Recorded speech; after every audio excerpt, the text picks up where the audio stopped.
Hola a todos y bienvenidos al webinar de hoy. Soy Eva García, psicóloga en Jogrefetea Ediciones, y junto a Rebeca Sánchez, que está a los mandos del control técnico de la plataforma y de las redes sociales, somos las organizadoras y moderadoras de la sesión de hoy, que tendrá como máximo una duración de 1 hora y en la que hablaremos del nuevo juego de cartas que hemos publicado, el Club de Rey, que es un juego para la gestión del enfado. Para ello contamos con sus autores, que son Manuel Peña y Mónica Valverde, a quienes veis en pantalla. Ambos son psicólogos y trabajan actualmente en el ámbito privado, tanto con población adulta como infantojuvenil, desde la orientación cognitivo-conductual. Manuel es máster universitario en terapia psicológica con niños y adolescentes y es especialista en psicopatología y salud y experto en psicología y deportes. Y Mónica es máster universitario en psicología de la salud y máster en sexología clínica. Durante la sesión podéis utilizar el apartado de preguntas escritas que debéis tener a vuestra derecha para aclarar las dudas que os puedan surgir, y desde el equipo organizador las iremos respondiendo y dejaremos para el final aquellas que sean más significativas para que las puedan responder directamente Manuel y Mónica. Y también tenemos un hashtag activo en las redes sociales, que es #webinartea, por si queréis compartir vuestros comentarios. Así que, Manuel, ¿empiezas tú? Perfecto. Pues muchas gracias. Buenas tardes a todo el mundo. Gracias a TEA Ediciones por la realización de esta webinar y agradecer también pues a todos los asistentes que nos están viendo. Vamos a empezar un poquito con el índice de esta webinar, de lo que vamos a hablar hoy. Vamos a hablar de qué es el Club de Rey, cómo se juega y cuál es su estructura, cuáles son las bases teóricas y terapéuticas y unos consejos prácticos. Las primeras dos partes las voy a explicar yo y las segundas que quedan por ahí las va a comentar mi compañera Mónica Valverde. ¿Vale? Vamos a empezar quizá con una cosa que nos preguntan mucho y es de dónde viene el nombre de Rey, ¿vale? Del Club de Rey. Rey es un acrónimo y viene de rabia, enfado e ira, ¿vale? Ahí veis al personaje de Rey junto a su hermana Pam. El Club de Rey nace de la necesidad de un colegio que contactó con nosotros, de aquí de Málaga, que quería tener un taller o a realizar un taller para gestionar el enfado en toda la primaria, de 6 a 11, 12 añitos. Cuando nos propusieron el tema, nos resultó fácil al principio pensar qué vamos a hacer, cómo lo vamos a hacer. Automáticamente pensamos en un juego. Nosotros tenemos ya experiencia en otros talleres y hemos visto cómo los juegos hacen mucho más sencillas las explicaciones y los niños y niñas entran enseguida al juego y a la participación. ¿Vale? Entonces, pensamos en un juego tipo 1, porque es un juego que hemos jugado todos no sabemos las reglas, incluidos los niños. Entonces, nos ahorrábamos una parte que era crear unas normas o unas reglas mucho más complejas que al final iban a enlentecer el aprendizaje de lo que queríamos, que era pues enseñar a los niños y niñas cómo gestionar el enfado o enojo de una forma divertida y lúdica. Como veis, hay 3 niveles del juego, lo hemos dividido en 3 niveles. Los 3 niveles están interconectados. El primer nivel, que es el más sencillo, por así decirlo, es el conocimiento e identificación del enfado. Ahí es donde vamos a enseñar a los niños a saber qué es el enfado, qué es la ira, qué es el enojo. Y una vez pasamos de esa parte, que son solo 18 cartas, llegamos al nivel 2. En el nivel 2 vamos a trabajar la expresión adecuada del enfado y la solución de problemas, ¿vale? En ese nivel añadimos 18 cartas más y llegamos al último nivel, que es el tercero, que en él queremos trabajar la reducción de la intensidad y desactivar ese enfado. Y añadimos otras 18 cartas. Todos los niveles se pueden jugar de manera individual, de manera en solitario, ¿no? Pues juego al nivel 1 y ya está, o juego nivel 2. Pero nosotros lo hemos creado de la manera en la que es mejor jugar con todos los niveles al final. Porque si yo juego el nivel 1, el nivel 2 y el nivel 3, primero hay más cartas, por lo tanto hay más diversión. Y segundo, voy a estar repasando y reforzando continuamente lo que he aprendido en el nivel 1, en el nivel 2 y en el nivel 3. La aplicación del Club de Rey la podemos hacer tanto de manera individual como colectiva, ¿vale? Y pueden ser grupos de 4 a 6 jugadores si es colectivo. La parte individual la hemos creado más para la parte clínica, ¿no? De colegas psicólogos o de gente personas que trabajen con niños, y la parte colectiva pues está más dirigida a coles, ¿no? Coles o equipos de orientación que quieran crear esta dinámica en clase. Pone por ahí que tiene que haber una persona que guía, porque es el que va a estar encargado, normalmente un adulto, de explicar cada nivel y de explicar qué hay que hacer, cómo hay que hacerlo. Y también de, bueno, pues observar y ver cómo está funcionando la dinámica grupal, porque puede ser que algún niño pues intente engañar o intente hacer alguna trampilla. Entonces ahí está el profesional que esté a cargo de intentar mediar y gestionar la situación lo mejor posible. El ámbito de aplicación, como he comentado, era para primaria, de 7 a 12 años, aunque sí que es verdad que con niños de 6 años lo hemos puesto en práctica y puede funcionar siempre y cuando el niño tenga una habilidad lectora suficientemente fluida, ¿vale? Cuando vamos a ver más adelante, hay las explicaciones de la parte teórica, la tenemos que adaptar. No es lo mismo explicárselo a un niño de 7 años que a un niño de 12. Por ejemplo, cuando nosotros explicamos el funcionamiento del enfado, decimos que hay un botón, ¿no?, en el cerebro que es el play y otro botón que es el stop. Y así se lo contamos a un niño más pequeño. A un niño mayor le podemos decir que la parte del enfado que activa es la parte de la amígdala y está en esta X parte del cerebro porque se le enseña un cerebro, etc. Y la parte que para, ¿no?, el stop, es la parte prefrontal. Por eso digo que hay que ir adaptando el lenguaje. La duración, como ya he comentado, son 3 sesiones, un nivel por sesión, y son 60 minutos aproximadamente. Ya depende, como digo, del ámbito en el que se esté aplicando o incluso de las necesidades del grupo con el que se esté trabajando. Por último, la finalidad, como hemos comentado, es desarrollar habilidades de autorregulación para aprender a gestionar el enfado mediante técnicas cognitivo-conductuales en un contexto lúdico, en un contexto divertido, en un contexto más ameno. ¿Cuál es el orden de cada sesión? Pues en cada sesión va a haber 3 partes. La primera parte es la presentación del nivel, que ahora veremos cuál es. La segunda es el entrenamiento y la tercera es la partida de cartas. Primero, ¿cómo presentamos cada nivel? El primer nivel, que es el más sencillo, se explica de manera mucho más breve. Simplemente es decir a los niños o niñas que vamos a jugar un juego, que es para gestionar el enfado, porque a veces nos enfadamos mucho y no sabemos cómo controlarlo o cómo comportarnos con los demás. Entonces, ahí es sencillo. ¿Cuándo es más difícil, entre comillas? Es cuando pasamos al nivel 2 y al nivel 3. La presentación del nivel 2 o del nivel 3 no es solo volver a presentar el juego, sino que hay que explicar o recordar, si algún niño no lo recuerda, lo que hemos aprendido en anteriores niveles. Por eso es más difícil. Luego pasaríamos a la parte de entrenamiento, que es una parte donde tenemos un objetivo, unos tipos de cartas y un turno. Esta primera diapositiva, que es de entrenamiento, para el entrenamiento, perdón, es la primera que van a ver los niños, ¿vale? Más o menos, está un poquito modificada, pero es más o menos igual. ¿Cuál es el objetivo que le explicamos a los niños? Quedarse sin cartas. El que se queda sin cartas, gana. ¿Qué tipo de cartas van a ver? Van a ver cartas de acción y especiales. Las cartas de acción son como las que tenemos ahí en el ejemplo, que es esta carta azul, donde Rey tiene aquí 2 niveles de enfado y de disgusto. Si veis el borde de la carta, es azul, eso quiere decir que tiene una temática específica. ¿Cuál es la temática? En este caso, psicoeducación.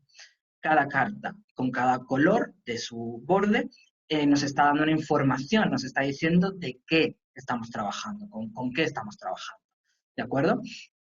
Esta primera diapositiva es súper importante, que los niños entiendan cuál es el mecanismo del juego, cuáles son las normas, pero sobre todo que hay que tienen que estar súper atentos a la explicación que viene después de cuál es cómo es el enfado, cómo lo representamos o cómo no son nuestras conductas, porque luego va a haber preguntas en el juego que van a tener que responder con lo que se les ha enseñado. Por ejemplo, si vemos el ejemplo, Rey aquí nos dice, explica la diferencia entre disgusto y enfado. Eso lo hemos explicado ya antes de jugar. Entonces, si un niño no sabe o no se ha enterado, no ha prestado atención, no va a poder tirar esa carta y no va a poder continuar jugando. En el caso de que tirase la carta y no contestase bien, como ponemos ahí abajo, que son los demás los que deciden si es correcto, tendría que, si se equivoca, recoger la carta y no tirar y pasar el turno, o bien contestar la respuesta adecuada si es que la conoce. ¿De acuerdo? Hay algunas normas que hemos puesto por aquí, que es como que empieza el más joven. Es una norma arbitraria, no es obligatorio que empiece el más joven, pero sí que es necesario siempre que haya una norma de comienzo para evitar posibles pues, conductas complicadas. Como digo, es un juego 1, por lo tanto hay que lanzar la carta del mismo color o del mismo número y hay que realizar la acción que indica esta carta. Que no pasa ahora. Estos son dos tipos de cartas que hay también en la baraja, que serían las cartas especiales y esta carta del nivel 3 que hablamos ahora. ¿Qué es una carta especial? Una carta especial es una carta que nos crea una dinámica divertida en el juego. En este caso es el comodín. Como veis, no tiene número, por lo tanto, lo puedo tirar cuando yo quiera. Al ser el comodín, vale por cualquier color. Hay otro tipo de cartas que pueden ser, por ejemplo, la de tienes que darle las cartas al compañero que está al lado, toda tu baraja, o tienes que cambiar el turno. Generan una dinámica divertida en la que podemos pasárnoslo muy bien. En la carta del nivel 3 que vemos ahí es la parte del tercer nivel más cognitiva, ¿de acuerdo? Esta parte cognitiva, lo que queremos trabajar son los sesgos cognitivos. Como veis, es un personaje nuevo, no lo habíamos visto hasta ahora, es el troll, en este caso se llamaría el hater. ¿Por qué hemos elegido a los troles para generar estos pensamientos que no nos gustan, que nos desagradan? Porque es muy común oír a los niños y preadolescentes hablar sobre, ay, es que Pedro me ha troleado, no, me ha hecho algo que no me gusta. En Internet, en videojuegos, se utiliza mucho el término trolear. ¿Qué es trolear? Pues eso, que alguien haga algo que a mí no me gusta o que haga una injusticia, ¿no? Y pues justo es que eres un troll, vienes a molestar. Esa es la parte con la que creemos que puede conectar mucho, porque ellos utilizan ese término. Entonces hemos creado estos personajes para que se identifiquen más. Esta es la parte de cómo se juega el Club de Rey, pero esta es la parte física. ¿Qué vais a obtener cuando compréis el juego? Pues lo único físico que hay es la baraja, ¿vale? En esta baraja, como veis, hay las cartas de acción. Ay, que se queda enganchada. De hater que hemos visto. Las cartas de acción y cartas especiales. Vendrá un código QR con la licencia de compra que tendréis que ir luego a la parte de teacorrige.com para descargar el material que vamos a hablar a continuación. Y por último, viene una cartas personalizables que más tarde os contará mi compañera para qué sirven. En la parte digital podéis descargar el manual donde viene todo lo que estamos comentando hoy, mucha más información, y viene también una guía textualmente escrita de lo que tenéis que decir, si lo queréis usar, en cada presentación y en cada situación que se plantee en el juego. Vienen las presentaciones en diapositivas para cada nivel, una del nivel 1, del nivel 2, del nivel 3, que se van a presentar antes de jugar en cada sesión. Viene una tabla de resumen. Esa tabla de resumen la podemos proyectar en clases si tenemos un proyector, o imprimirla y tenerla cerca para que los alumnos la vean, o si es terapia más clínica y solo hay una persona y un niño, pues tenerla al lado para, pues, se nos olvida cómo era tal carta, pues lo miramos y es un apoyo que nos ayuda mucho. Y por último, la tarjeta de socio, que está ahí en pequeñito, que es cuando los 3 niveles se han superado y se han aprendido todas las técnicas que nos enseña y nos quiere enseñar Rey, se les da ese carnet. Es ya superado todos los niveles, sabes cómo gestionar el enfado, formas parte del club. Por último, se han creado también unos materiales de trabajo de manera individual, donde en ellos se pretende profundizar o trabajar específicamente más un concepto, una idea o una gestión diferente del enfado. Principalmente está creado para clínicos o para centros donde haya PTs que quieran trabajar con algún niño algún tema específico del enfado y les ayude en ello. Por mi parte, poco más que añadir. Le doy paso a mi compañera Mónica y muchas gracias.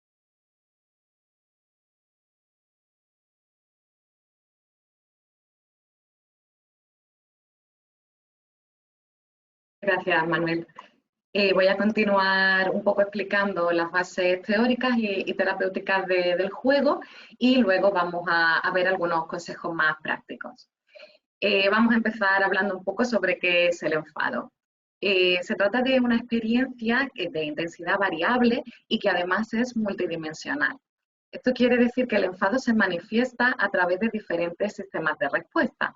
En este caso involucra unas respuestas cognitivas o subjetivas que también incluyen los componentes emocionales. A veces cuando hablamos de hostilidad nos estamos refiriendo a las actitudes, pero también incluye la parte de enfado, de ira, todas estas palabras que solemos asociar a la parte emocional. Además, el enfado involucra a sistemas de respuesta conductuales o expresivos. Es lo que yo hago cuando estoy enfadado o enfadada, la forma en que lo muestro, las cosas que digo y también incluso los gestos faciales o el comportamiento que tengo. El enfado además se manifiesta a través del sistema de respuesta neurofisiológico, involucrando diferentes sistemas, pues ya sea a nivel fisiológico o a nivel cerebral. Todo esto que experimentamos en el enfado se produce en un contexto cultural y en un contexto social. Se ha visto que el enfado es una emoción básica que está presente en diferentes culturas, pero además la propia cultura es la que marca un poco cómo se manifiesta y en qué situaciones es esperable ciertas conductas de enfado o no. Por último, el enfado impacta a nivel social, tanto en nuestra adaptación como en las consecuencias que tiene para otras personas que mostremos el enfado. Entonces, toda esta experiencia nos podríamos preguntar, ¿es positiva o es negativa? Vamos a ver un poco los resultados de investigación para tratar de responderlo. En primer lugar, el enfado tiene una función informativa y adaptativa. El enfado nos permite entender situaciones que estamos viviendo, en este caso situaciones relacionadas con la injusticia, situaciones de coerción, situaciones en las que estamos amenazados. Y es un poco el motor que nos ayuda a responder a estas situaciones. Pero el enfado, cuando se experimenta de una forma crónica, se ha comprobado que tiene un impacto sobre la salud física. Por ejemplo, las personas que manifiestan un comportamiento de competitividad, una cierta impulsividad y respuestas hostiles de forma continuada, este grupo de características se ha denominado patrón de personalidad tipo A.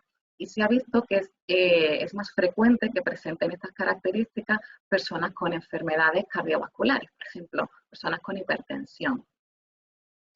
Por otro lado, el enfado crónico, la ira, utilizamos enfado de manera general para referirnos a esta experiencia. Está relacionado con el dolor. Algunas investigaciones recientes en mujeres con fibromialgia y también con artritis reumatoide han encontrado que las personas que experimentan de forma frecuente la ira o el enfado suelen tener una sensación amplificada del dolor. Entonces, en esta parte también es bastante relevante.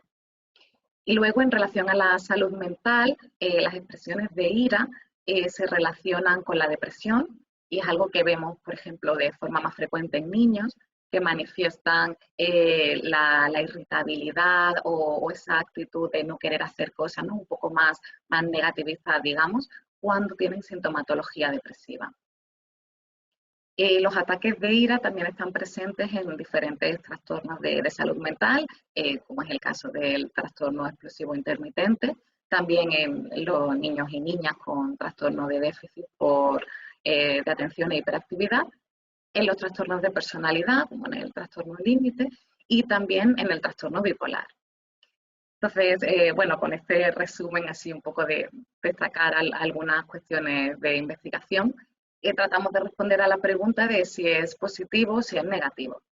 La emoción de enfado, como cualquier otra emoción, es positiva en la parte que nos permite adaptarnos y tener información. ¿Cuál es la parte negativa? En este caso, la parte que está relacionada con una regulación ineficaz, con una expresión de enfado muy continuada o con una expresión muy brusca que genera consecuencias sociales, ¿vale? Entonces, eso es lo que tratamos de regular en el juego. También cuando lo desarrollamos nos preguntamos si son necesarios este tipo de programas o de materiales. Y queríamos pues comentar con vosotros algunas razones por las que creemos que es importante. Por un lado, hay una relación entre el enfado y la ira y el acoso escolar. Os hemos dejado aquí algunos datos que son de un informe de Save the Children que se llama Yo a eso no juego, donde podemos ver que más de la mitad de los niños ha sido insultado, que 1 de cada 3 ha recibido insultos por el móvil. Es decir, que tenemos estas conductas que se presentan de una forma más o menos frecuente en el contexto escolar y puede ser pues, una buena razón para trabajar sobre ellas. Por otro lado, y a raíz de la pandemia del COVID-19, se ha visto que se ha producido un aumento de la sintomatología, sobre todo de la ansiedad, de la depresión, pero también de la irritabilidad y de la ira en los niños y adolescentes. En la medida en la que estas sintomatologías aumentan, necesitamos también buscar abordajes que sean eficaces. Otra razón por la que creemos que es interesante el material es porque podemos utilizarlo en contextos de coeducación, de inteligencia emocional, incluso para los objetivos de desarrollo sostenible. En este caso los vemos más enmarcados en el 5, que son los que están relacionados con la igualdad. Otra parte que nos parece importante para este tipo de materiales es cambiar el enfoque que tenemos a veces en los contextos familiares sobre el enfado. Cuando los niños empiezan a manifestar el enfado y lo hacen de una forma pues más o menos intensa o frecuente, a veces las familias tratan de contenerlo, de que no se produzca. Y se genera como una imagen negativa del enfado, que ya hemos visto que tiene una función adaptativa. Y además a veces cuando las familias tratan de contener el enfado y los niños no lo quieren manifestar de forma abierta, ellos encuentran pues otras maneras, digamos, más encubiertas de sacar un poco esa frustración y ese enfado. Entonces nos parece importante que la familia cuente con un recurso que le permita afrontarlo de una manera eficaz.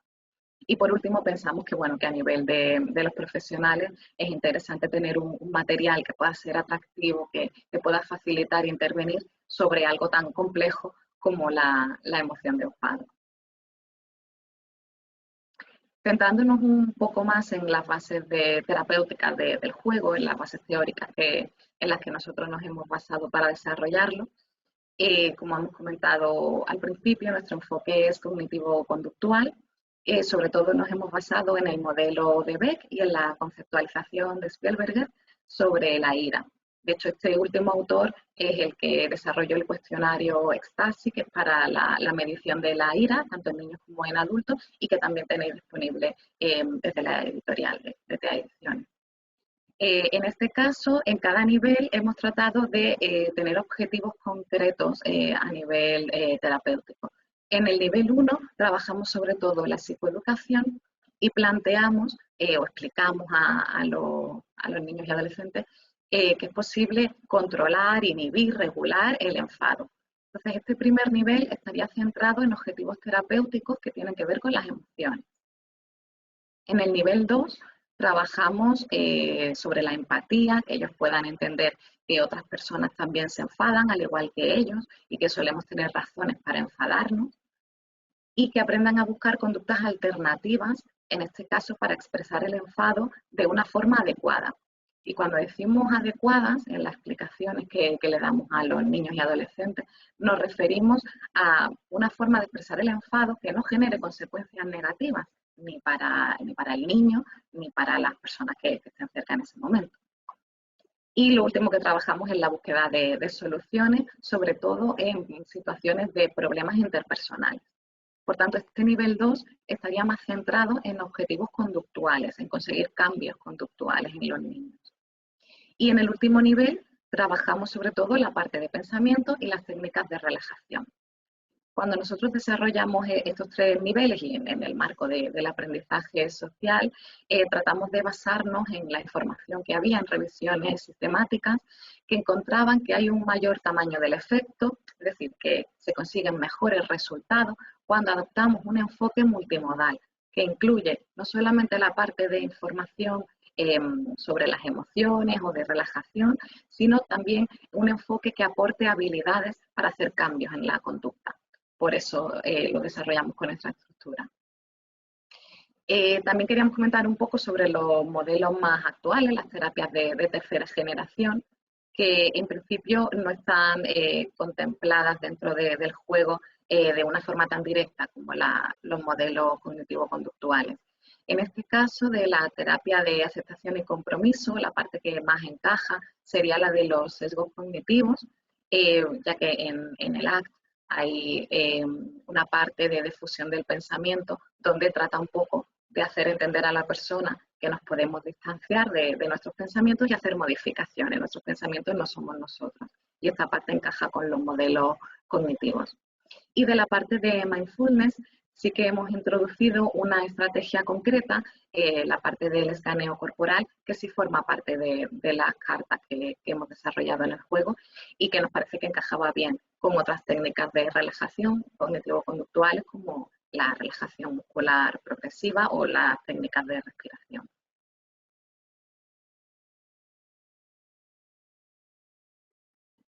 Por último, quería daros algunos consejos y recomendaciones para cuando implementamos el juego. Entonces, vamos a ver la parte de cómo ser buenos en el juego, es decir, cuando nosotros somos participantes en la partida de cartas. Normalmente los adultos seremos los que rompamos el hielo. En este caso podremos poner ejemplos y animar un poco a que los niños compartan con nosotros sus propias experiencias. Es muy importante que entendamos que cuando jugamos con un niño, como vemos en la imagen que os hemos puesto, tenemos que ser uno más, tenemos que ser un igual, tenemos que disfrutar con ellos y pasarlo bien. Y en ese sentido tenemos que ser auténticos, tenemos que hablar de nuestras propias experiencias, aunque las simplifiquemos dependiendo de la edad del niño o la niña con el que estemos jugando, pero es importante que no tratemos de fingir y de explicar ejemplos que creemos que ellos harían o que ellos experimentan, porque rápidamente los niños se dan cuenta de que no estamos hablando de algo real y entonces no van a conectar tanto con nosotros. Sí que queríamos hacer hincapié en 2 cuestiones muy concretas y es que es muy importante que evitemos reaccionar de una forma negativa. Cuando juguemos con niños, ellos van a contar cómo ellos viven las situaciones, cuando las perciben injustas o cuando les suceden cosas que no les gustan. Y es posible que nosotros no estemos de acuerdo o que nos veamos tentados a decirles que esa experiencia no es exactamente así. Y eso bloquearía las dinámicas del juego. Entonces es importante que aunque no nos parezca bien, tratemos de no mostrarlo a los niños.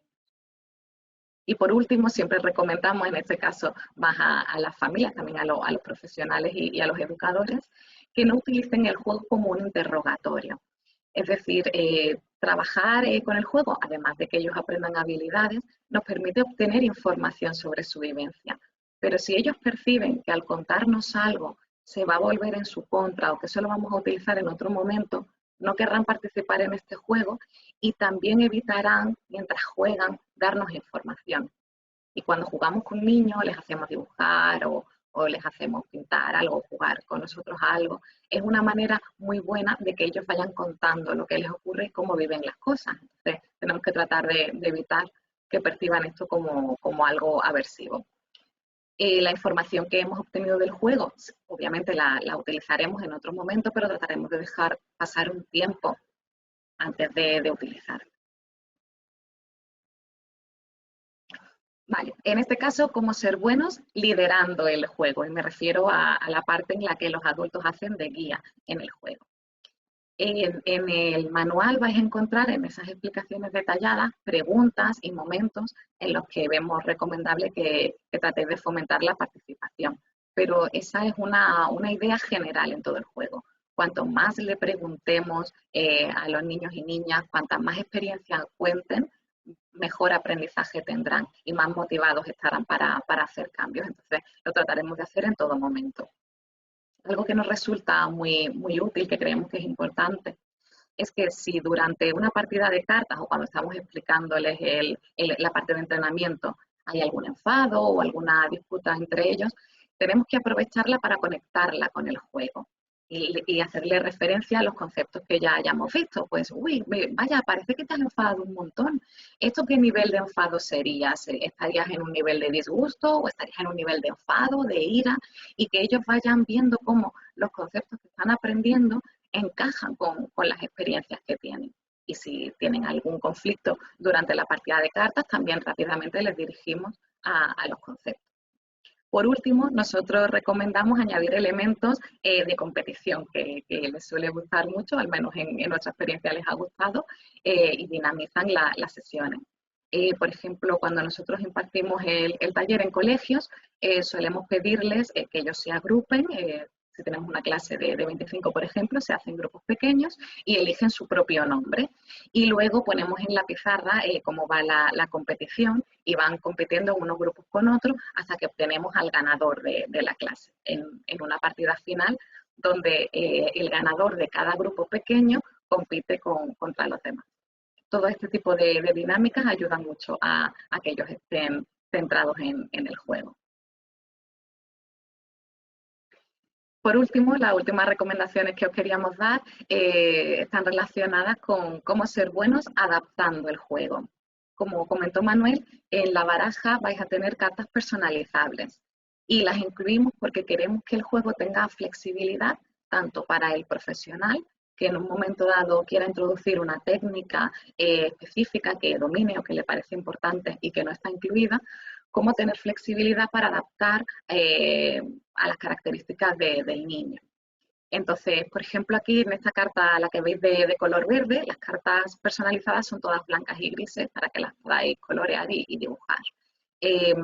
La de color verde la utilizamos con un peque que tiene autismo y queríamos incorporar en sus estrategias de reducción del enfado elementos sensoriales y también elementos que le permitían hacer descargas digamos, de la activación y de toda la energía que se acumulaba con los enfados. En este caso, pues lo hicimos con un saco de boxeo. No está incluida en la baraja general porque es algo bastante específico, pero sí queríamos utilizarla para su entrenamiento y usamos las cartas personalizadas. Y la que tenéis en el otro lado, la de color naranja, la usamos con una niña con la que trabajábamos situaciones relacionadas con su hermana, que ha tenido una hermana pequeña y se estaban dando situaciones de conflicto en casa relacionadas con los juguetes. Entonces, esta carta la sustituimos por una de situación que se encuentran en el nivel 2 y pues la pusimos con su experiencia concreta. Habíamos trabajado ciertas alternativas para responder en esa situación y queríamos recordarlas. ¿Vale? En la página web del Club de Rey, en el blog, tenéis un poco más detallado cómo hemos adaptado estas cartas cuando hemos trabajado con niños, por si queréis echarle un vistazo. Y también nos parece que adaptar el juego le da la posibilidad a los peques de ser creativos y desarrollar un personaje o hacer un personaje de ellos mismos en el juego y un poco caracterizado y que puedan disfrutarlo más. Esperamos que tanto estas cartas como el resto del juego os permitan trabajar y entrenar con los peques el enfado y que obtengáis buenos resultados. Bueno, por mi parte, nada más y muchas gracias por vuestra atención. Pues muchas gracias a los dos, Mónica y Manuel, por esta presentación. Ha quedado muy claro la utilidad del juego y tengo que decir que desde que ha salido a la venta, que yo creo que no hace ni 10 días, pues ha tenido bastante éxito. Muchos profesionales se han interesado por el juego y bueno, quien quiera comprarlo, los que residís aquí en España, lo podéis hacer a través de nuestra página web o contactando con nuestras oficinas. Y los que residís fuera de España, ahora Rebeca, si acaso, cuelga el enlace de nuestros representantes para que se puedan contactar con ellos y adquirir el juego. Así que muchas gracias, Mónica y Manuel, y a todas las personas que han asistido hoy y nos han visto. A Gracias. vosotros. Muchas gracias.